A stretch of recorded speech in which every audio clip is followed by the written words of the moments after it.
आगामी विधानसभा निवडणुकीमध्ये छोट्या पक्षांना सामावून घेताना त्यांच्यासाठी जागा सोडण्याचा निर्णय महाविकास आघाडी नेत्यांच्या शुक्रवारी झालेल्या बैठकीमध्ये घेण्यात आलाय।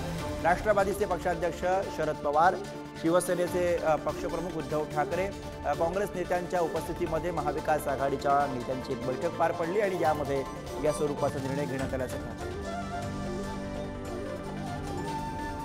प्रतिनिधी चेतन सावंत सध्या आपल्या सोबत आहेत, त्यांच्याकडून अधिक माहिती घेऊयात। चेतन, महाविकास आघाडीच्या बैठकीमध्ये नेमके काय मुद्दे चर्चेला आले आणि आता विधानसभा निवडणुकीच्या निमित्तानं पुन्हा एकदा घटक पक्षांना अधिक महत्त्व देण्याचा प्रयत्न मवियाकडून होताना दिसतोय?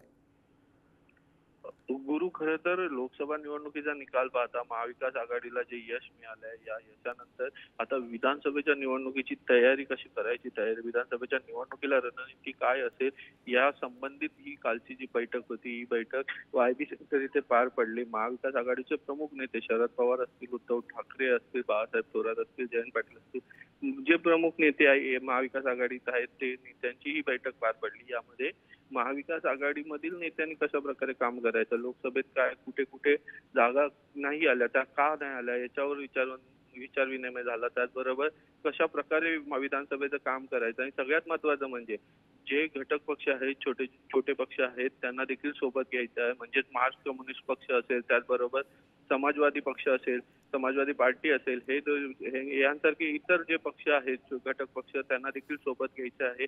विधानसभेला त्यांना डावळून चालणार नाही असं देखील काही प्रमुख नेत्यांचं मत होतं। त्यामुळे येणाऱ्या विधानसभेमध्ये घटक पक्षांमध्ये महाविकास आघाडीतील इतर जे छोटे घटक पक्ष आहे यांचा भाव वाढलेला आपल्याला दिसणार आहे। कारण सध्या महाविकास आघाडीचा जर आपण निकाल पाहिला तर हा निकाल लोकसभेचा निकाल हा खूप काही सांगणारा आहे, बोलणारा आहे। त्यामुळे लोकसभा निवडणुकीच्या निकालानंतर आता महाविकास आघाडीकडून विधानसभेची तयारी सुरू झालेली आणि त्या अनुषंगाने या सगळ्या बैठका आणि चर्चा होत आहेत। धन्यवाद चेतन या सगळ्या सविस्तर माहितीसाठी।